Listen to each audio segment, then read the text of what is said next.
Salam Tempower, pemirsa, kita bertemu kembali dalam Cafe Palmerah, sebuah podcast yang diselenggarakan oleh Politeknik Tempo yang membahas berbagai masalah sosial yang mudah-mudahan bermanfaat bagi kita semua. Kali ini saya akan membahas sebuah web series yang sangat terkenal menjadi bahan perbincangan publik hari-hari ini, tidak cuma di Indonesia tapi juga di seluruh dunia, yaitu web series berjudul Gadis Kretek yang ditayangkan di Netflix. Film ini sangat menarik karena promosinya juga luar biasa, digarap oleh sutradara yang juga sangat berbakat, Kamila Andini, dan juga melibatkan bintang-bintang yang cukup terkenal, salah satunya adalah Dian Sastro. Tetapi kita dari Politeknik Tempo tidak hanya akan membahas mengenai dari teknis perfilmannya, tapi kita akan membahas lebih dalam dari aspek komunikasinya. Nah, terutama komunikasi tadi tentu yang berkaitan dengan marketing komunikasi. Untuk itu saya mengundang Wakil Direktur Politeknik Tempo bidang non-akademik Mbak Rosdiana atau akrab disebut Mbak Dian, yang juga dosen produksi media dengan pengalaman puluhan tahun sebagai praktisi pemasaran, Mbak Dian, ya gitu. Iya, betul. Nah, ini kan film ini Mbak begitu hebohnya sampai muncul meme di mana-mana kan. Bukan cuma Gadis Kretek, tapi ada beberapa misalnya ya fotonya Najwa Shihab ditulis menjadi bukan Gadis Kretek tapi Gadis Kritis. Kayak gadis kritik, ya. Gadis kritik. Kemudian yang lucu ada perempuan yang naik kereta ditulisnya sebagai gadis kereta gitu. Terus kemudian Kita dong ya, Pak ya. Iya, ada lagi yang lainnya tuh kemarin apa? Ketoprak nggak habis misalnya. Jadi macam-macam. Ada juga yang satu lagi perempuan pakai ini loh, pakai tas plastik warna merah, ditulisnya gadis kresek. Oh, iya. Gitu, Gadis kresek. Nah, ini kan menunjukkan promosi yang sungguh atraktif dan kemudian mendapat tanggapan yang luar biasa gitu. Mungkin Mbak Dian bisa memulai dengan garis besar ceritanya dari film ini seperti apa sih gitu. Oke, terima kasih Pak Nurhi. Selamat sore pemirsa. Jadi kita bicara gadis kretek ya Pak, bukan kretek ya Pak. Ya. Oke, kalau untuk garis besarnya Pak, cerita Gadis Kretek ini mengisahkan cerita cinta Pak sesungguhnya. Namun sekaligus penemuan jati diri seorang pengrajin rokok, kretek berbakat yang menentang tradisi di industri kretek di Indonesia pada era 1960-an Pak. Jadi artinya sebelum saya lahir ya Pak ya. Iya. Seperti itu garis besar ya Pak. Iya.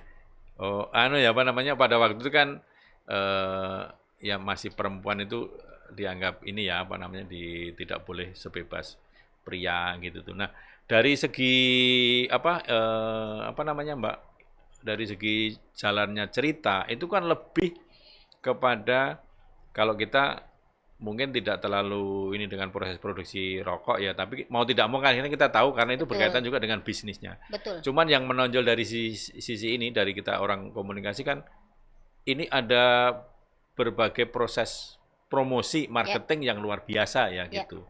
Mungkin bisa dijelaskan kira-kira modelnya apa aja Mbak yang ditampilkan dalam Gadis Kretek. Oke, kalau saya mungkin cerita terlebih dahulu kenapa inovasi ini muncul ya Pak ya. Jadi ada persaingan Pak, satu itu persaingan antara rokok Merdeka, karena zaman itu emang sesudah Merdeka ya Pak. Jadi ada Kretek Merdeka, yang kedua ada Kretek Proklamasi. Yang Kretek Merdeka ini adalah punya Bapak Idrus, yang notabene dia memiliki anak namanya Dasyah atau Jengyah. Nah, ada lagi rokok Kretek Proklamasi. Nah, ini menjadi kompetitor utama di daerah atau kota namanya Kota M. Itu kotanya M itu kita sebut saja kota misterius gitu. Nah, itu Pak, itu salah satu gimmick marketing juga agar kita penasaran dengan film ini. M itu di mana sih? Karena kretek kan biasanya kita taunya di Kudus ya Pak ya. Ini kota M apa ini? Ada yang bilang Muntilan lah atau ya saya juga nggak tahu sih kota M itu di mana Pak. Nah, di sini yang Pak Idrus selaku pemilik Kretek Merdeka, dia tipenya adalah pedagang yang dalam zona convert. Jadi dia merasa produknya itu, oh saya sudah laku, jadi ya sudah, seperti itu aja gitu. Sementara anaknya ini, Dasiah ini dia sangat cerdas Pak. Dia memandang penjualan rokok itu tetap ada kompetitor. Nah sementara kompetitornya proklamasi itu dia sudah mulai banyak inovasi. Nah si Dasiah ini merasa gerah lah ini takutnya nanti penjualan saya akan terlampaui oleh si proklamasi ini. Ya. Nah, kenapa tadi saya bilang di awal bahwa wanita pada zaman ini tidak memiliki akses banyak Pak untuk penjualan kretek. Iya. Karena dari misalnya dia mau meracik sausnya saja itu nggak boleh Pak. Ya, ada ruangan khusus ya. Betul. Itu ya, dan orang nggak boleh masuk, perempuan nggak boleh masuk. Warna merah kalau nggak salah ya Pak ya, pintunya. Nah itu katanya kalau perempuan yang meracik saus itu akan asem. Ya itu kayak ini aja sebenarnya, kayak mitos aja ya. Betul. Emang meraciknya tuh sambil gulung-gulung gimana kan enggak juga ya. Betul Pak. Nah itu, tapi suatu saat itu datang seorang pria namanya Suraya Pak yang diselamatkan oleh Pak Idrus karena dia melihat anak ini atau pria ini bisa membantu dia dalam produksi kretek. Ya tetap lagi-lagi dia percaya pada laki-laki ya Pak ya. Dan ternyata memang cukup brilian cara pemasarannya si Suraya ini. Nah, akhirnya dia pun melihat potensi dari Dasiah, Pak. Yang ternyata Dasiah itu jago dalam meracik saus. Seperti itu. Dan dia melihat Dasiah ini akan membawa suatu perubahan di Kretek Merdeka dengan inovasi produknya. Seperti itu, Pak. Seperti itu artinya inovasi yang dikembangkan oleh Dasiah, oleh Mbak Dian Sastro lah yang sebagai pemerannya. Oh salah. Mbak Dian Sastro dan Rosdiana. Itu memang sesuatu yang luar biasa ya, karena inovasi yang masuk ke dalam istilahnya kepada produknya dari Rokok Merdeka kan. Betul. Jadi itu kan luar biasa. Di awal tadi udah Mbak Dian sampaikan bahwa Rokok Merdeka itu kekuatannya di produk. Betul. Jadi udah sangat pede dengan produknya yang selama ini laku keras gitu loh. Jadi saya sudah the winner di kelas ini, jadi ngapain lagi gitu. Jadi kayaknya mungkin kalau di zaman sekarang Dasiah ini kayak gimana Mbak? Ada mungkin sebagai orang marketing itu kenapa dia bisa punya insting atau apa? Nah, ada nggak sih ilmunya kayak gitu, orang marketing harus ngelihat seperti apa dalam persaingan seperti itu gitu loh. Oke, jadi Dasiah sama si Suraya ini dia sebenarnya couple yang sangat cocok Pak. Jadi Dasiah itu dia adalah peracik ulung. Iya. Bapak tahu inovasinya adalah dia memasukkan unsur mawar. Iya. Di dalam racikan rokoknya. Dan itu emang pas ketika Suraya mencoba kreteknya itu luar biasa enak katanya. Sementara si Suraya ini dia jago di channel marketingnya. Salah satunya adalah ketika dia mengubah salah satu vendor dalam supply chain produk baku dari si kretek, yaitu tembakau. Nah ini pun dapat masukan dari Dasiah bahwa tembakau yang dia pakai itu ternyata harga premium, tapi produknya kualitasnya tidak premium. Ada vendor yang tidak jujur lah dalam hal ini karena dia sudah di-hijack oleh si Kretek Proklamasi. Pak siapa namanya? Pak Jagat. Sujagat. Ya, betul. Nah dari sini dia minta supply chain lain dan dia punya link yang bagus si Suraya. Akhirnya dia mendapatkan tembakau walaupun basah tapi kualitasnya premium dan harganya terjangkau. Meskipun ada proses yang lebih panjang ya, ada kan harus dikeringkan dulu kan kalau basah. Betul sekali. Ini. Ya. Tapi kemarin hitung-hitungannya kayaknya masih masuk ya dengan gitu. Ya, gitu. Ya. Tapi seperti ini Mbak, kalau saya ngelihat ya cerita dalam film ini betul-betul dia mempertimbangkan berbagai aspek marketing ya. Ya, betul kan sekali. Tadi ada inovasi. Betul. Kemudian mempertimbangkan supply chain kayak gitu tuh. Terus kemudian juga nah, yang menarik kan Bapak tokoh utama ini Pak Idrus itu kan orang yang berada di zona nyaman selama ini kan dia susah banget berubah gitu loh. Tapi kenapa dia ketemu Suraya bisa berubah gitu loh? Itu kemarin kenapa ya di Suraya kan orang baru gitu loh. Kenapa dia bisa percaya gitu, Mbak? Gimana ya cara? Ya, nah itu salah satu mata kuliah yang kita pelajari di produksi media, Pak. Ya, itu. Bagaimana caranya kita mempresentasikan, menegosiasikan sesuatu kepada orang yang walaupun dia baru kenal, tapi kita dengan yakin tuh bisa meyakinkan. Nah itu, Suraya menurut saya sih dalam konsep marketingnya dia bagus sih Pak. Walaupun bawaannya tuh dia halus dan maksudnya ya baiklah gitu. Tapi oke, pendidikannya bagus karena dia sudah mengenyam pendidikan, karena dia termasuk golongan apa ya, semacam komunitas di dalam Belanda itu loh Pak. Gitu. Dia jadi pemikirannya tuh one step ahead lah dari yang lain seperti itu. Terus kemudian juga ada, ini kan kalau kita ngelihat dari faktor-faktor marketing ya kan, dia juga ada proses di mana mereka saling memantau ini ya, kompetisi gitu kan, ada itu. Sesungguhnya di dalam pengalaman Mbak Dian sebagai orang marketing itu kayak real apa enggak sih yang dilakukan siapa namanya Pak tadi yang musuhnya diproklamasi tadi itu kan dari awal dia selalu ngelihat itu ngapain, terus dia kemudian tiba-tiba ada trik, udah kamu saya kasih gratis dulu satu kayak gitu kan.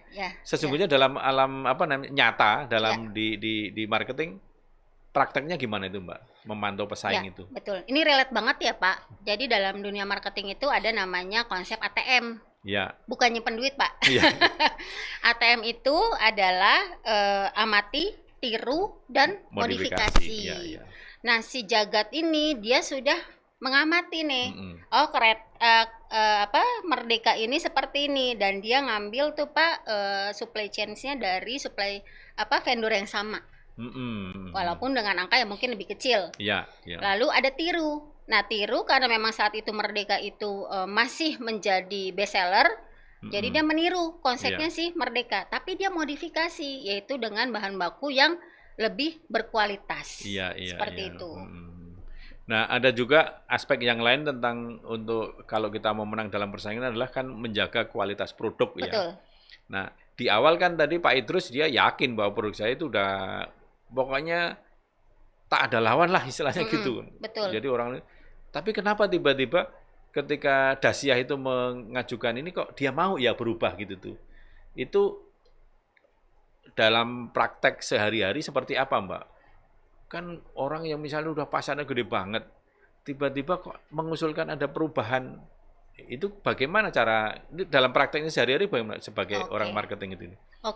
Saya ingat saya lihat film itu berubah ketika mereka makan malam, itu si Pak Idrus itu mencoba langsung kretek yang dibuat oleh Dasyah. Nah, ini kalau dalam marketing tuh Pak customer experience ya Pak ya, langsung merasakan.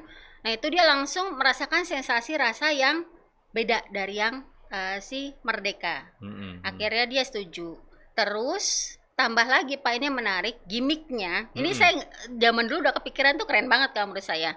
Jadi beli kretek yang dibuat oleh Dasyah itu mendapatkan gimmick hadiah itu pot teko satu set. Itu kan sangat brilian kalau menurut saya zaman itu ya Pak ya.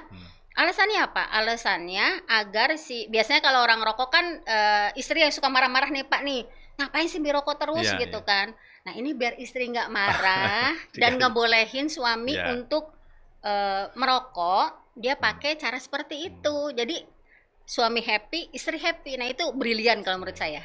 Itu istilahnya ini ya, customer engagement ya. Betul. Jadi memelihara ini. Betul. Ada juga yang mungkin juga berlaku di situ dan kita mengingatkan ini ya, kayak semacam the power of woman. Ya kan? Betul sekali.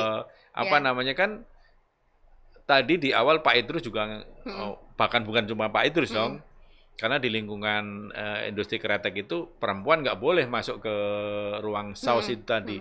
Tapi tiba-tiba dia menjadi bisa masuk ke situ. Dan kemudian dia kan akhirnya juga justru menjadi kekuatan karena dia dengan rumusnya itu dan juga dia bisa mempopulerkan rokok itu.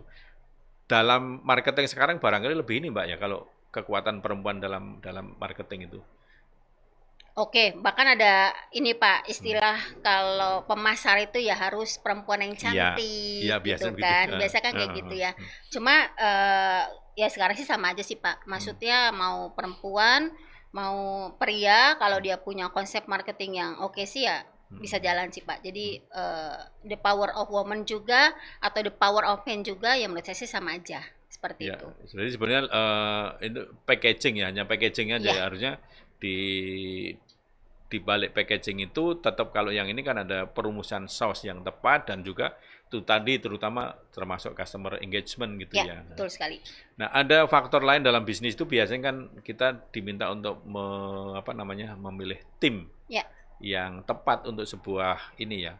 Nah, dalam film itu yang menurut penilaian Mbak Dian apa yang tercermin ya? Kenapa rokoknya Pak Idrus akhirnya menjadi sukses gitu?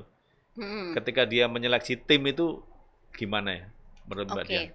Nah itu mungkin insting pengusaha ya Pak ya, ketika dia melihat kan sebenarnya di awal tuh si Pak Idrus itu ketemu dengan Suraya itu dia sedang dipukulin atau sedang berkelahi kalau nggak salah di pasar. Di pasar ya. Iya, tapi kayaknya ya mungkin insting ya Pak ya, ini orang kayaknya oke nih untuk bantu saya di perusahaan saya, akhirnya diambil lah, tapi tidak langsung dijadikan apa Pak? Karyawan. Ya, karyawan yang levelnya di manajemen lah intinya. Dia dipekerjakan dulu terlebih dahulu bekerja bersama para wanita itu loh Pak, meracik menggulung. Dan nggak bisa-bisa. Iya, menggulung kretek. Nah dari situ Dasia pun selalu melihat kegiatan dia tiap hari. Terus Pak Idrus juga melihat dan ada beberapa ide-ide dari siapa si Raya ini yang dianggap sangat relevan dengan bisnisnya. Makanya langsung segera diangkat oleh Pak Idrus. Cuma kan memang gapnya ketika Pak Idrus belum percaya sama Dasia. Gitu. Akhirnya dengan bantuan Suraya, akhirnya ya Pak Idrus percaya dengan Dasia dan mereka menjadi tim yang luar biasa. Yang luar biasa gitu. Mbak, ini mungkin dari dari segi ilmu marketing, komunikasinya kan udah kencang banget tuh. Nah, sekarang kita ngelihat nasib kisah cinta mereka itu tadi. Kan ada tokoh akhirnya si Dasia sama Suraya kan nggak jadi ini kan? Menikah. Ya kita nggak perlu ngomong endingnya. Nah itu oke. Kendalanya spoiler itu ya Pak ya. Orang biar nonton sendiri masuk gitu. Kendalanya apa ya ini kok mereka nggak jadi menikah ya Pak ya? Jadi menikah, gitu. Ini adalah romansa, selipan romansa di antara cerita bisnis yang diangkat oleh Gadis Kretek. Jadi mereka itu kan selain menjadi partner bisnis yang sangat luar biasa, akhirnya mereka pun jatuh cinta ya Pak ya. Dan karena persaingan, lagi-lagi karena persaingan, orang akan melakukan apapun untuk memecah belah solidnya tim. Nah dari Pak Jagat ini Pak, dari Pak Jagat ini sangat ingin sekali mengambil Raya untuk tim marketingnya proklamasi. Lalu akhirnya karena si Raya ini memang sebenarnya ada masalah juga dengan Pak Idrus. Dia sempat karena tahu si Raya ini mencintai si Dasia, akhirnya diusirlah si Raya. Setelah Raya diusir, dia bekerja namanya di Kretek Merah. Yang ternyata pada saat itu afiliasinya dengan komunis ya. Komunis. Walaupun si Raya tidak masuk ke dalam partai tersebut. Nah, akhirnya digunakanlah isu tersebut oleh Jagat untuk menjebak keluarga Idrus dan dimasukkan ke dalam daftar hitam komunis. Akhirnya mereka pun dipisahkan dan ditangkap oleh si aparat Indonesia. Akhirnya terpisah Pak. Nah, akhirnya si Raya ini diambil oleh Jagat dan mendirikan atau membantu di proklamasi. Tapi hebatnya lagi Pak, si Raya ini karena dia bisnisnya oke, dia minta tidak memakai brand proklamasi. Dia minta ada satu brand yang gabungan atau apa Pak? Bukan koalisi. Merger apa? Ya, semacam itu. Jadi gabungan antara Jagat dan Raya. Makanya kreteknya namanya DR. Yang hingga endingnya itu menjadi perusahaan yang sangat besar di hari ini ya, saat ini. Masa kini gitu. Nah itu Jadi akhirnya mereka terpisah dan keluarga Idrus menganggap bahwa Raya adalah pengkhianat. Karena keterlibatan dia di rokok merah, akhirnya tapi yang dituduh adalah keluarganya Idrus. Si Idrus gitu ya, gitu. Tapi saya kira memang ini ya cerita ini menjadi kuat karena mengambil latar belakang komunis. Dan tadi cerita tentang orang yang hanya bekerja di pabrik rokok dan kemudian dikira sebagai anggota PKI itu saya kira benar-benar berdasarkan terinspirasi dari kejadian nyata. Ya. Karena berdasarkan liputan di Tempo banyak sekali orang yang kayak gitu itu. Jadi misalnya anggota paduan suara.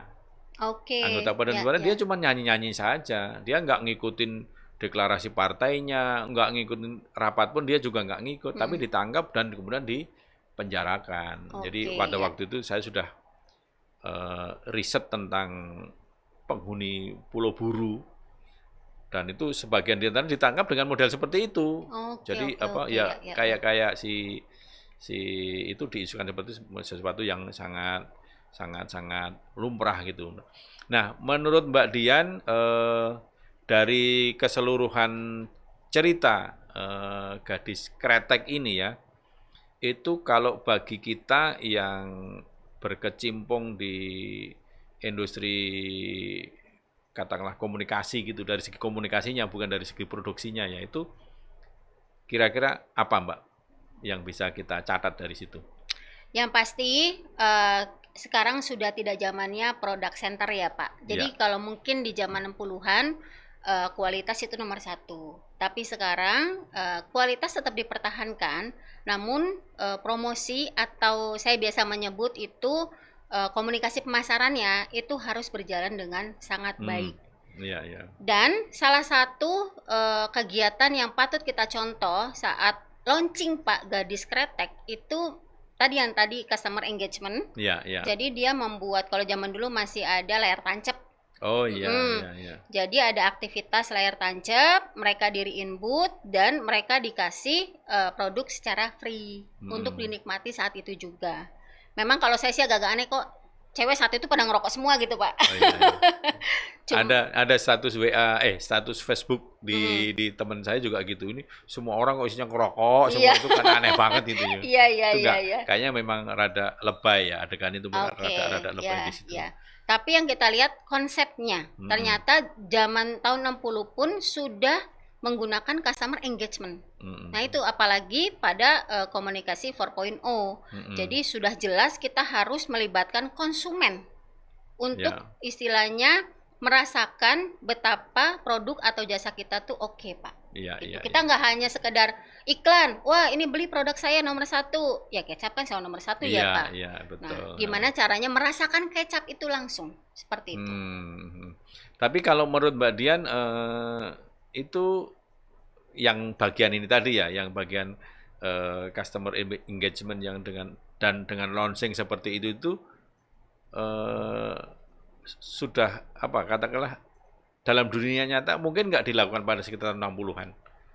Atau itu terlalu maju. Maksudnya kan itu kan cerita itu dibuat oleh generasi saat ini ya, yang sehari-hari udah ngeliatnya kayak gitu. Tapi betul, mungkin nggak sih pada kayak gitu tuh gitu. Nah ini kembali ke Bapak nih sebagai pembuat film ya Pak ya.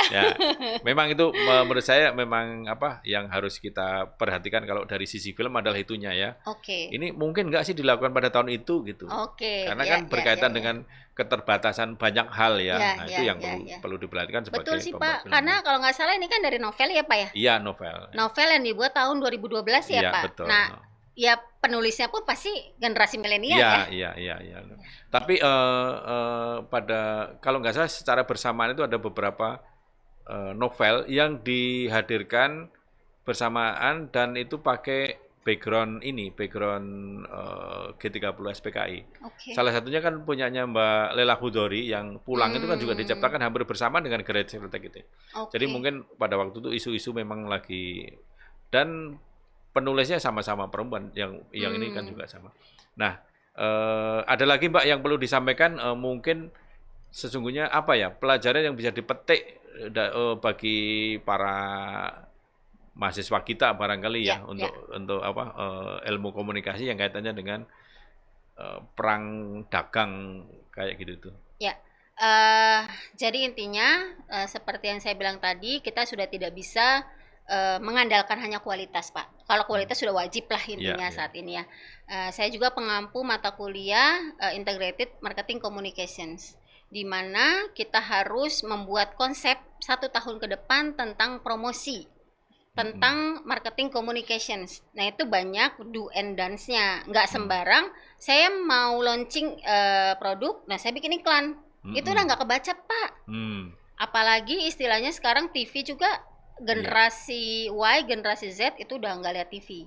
Sementara memang TV masih banyak iklannya ya, Pak ya.